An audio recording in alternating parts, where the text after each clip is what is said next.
Now, it was a giant black market in illegal drugs where buyers and sellers believed they could operate beyond the law. Last week, Channel 4 News showed just how easy it was to buy Class A drugs through Silk Road, a so-called dark website.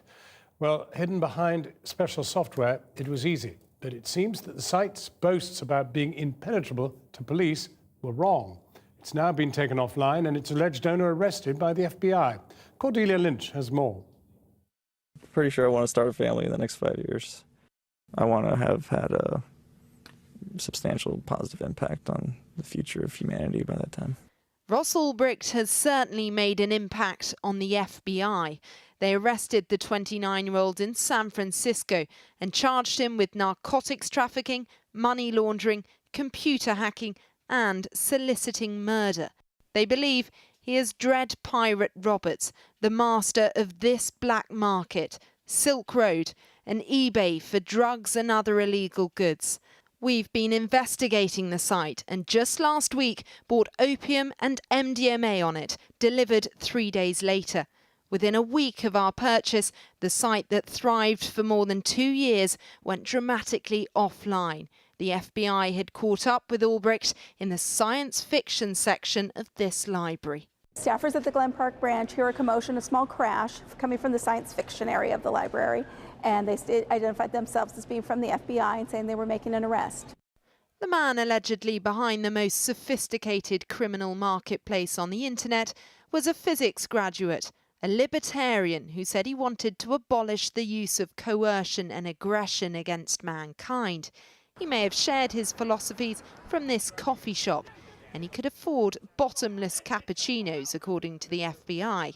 They claim he was in possession of $3.6 million worth of bitcoins, the biggest ever seizure of the virtual currency. Uncombed hair, beard, he would often wear clothes that he probably woke up in, yeah. Looked like pajama pants. Yeah. He was caught out by simple human error.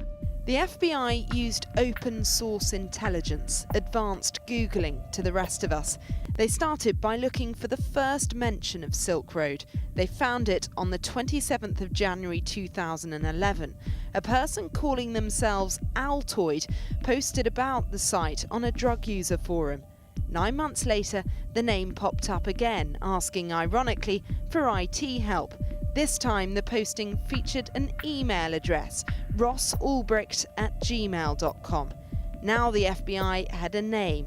On LinkedIn and Google, they found pictures too. A location was next on the list. They obtained IP addresses from Google, which led them to an internet cafe in Hickory Street in San Francisco.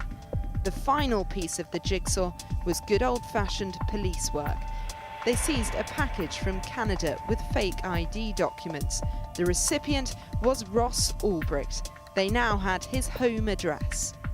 I think it just shows that the hackers and the illegal hosters of these services are just as fallible, just as human as their victims.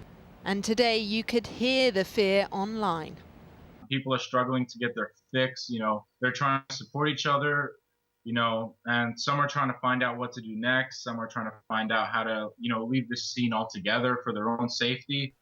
The FBI haven't claimed to have cracked Tor, the encrypted network Silk Road hid behind, but consumer confidence in the dark web is looking fragile, and Ross Ulbricht's optimism looks increasingly misplaced. Do you think you're going to live forever? I think it's a possibility. I honestly do. I think I might live forever in some form by that time. I mean, technology is changing so fast. Yeah.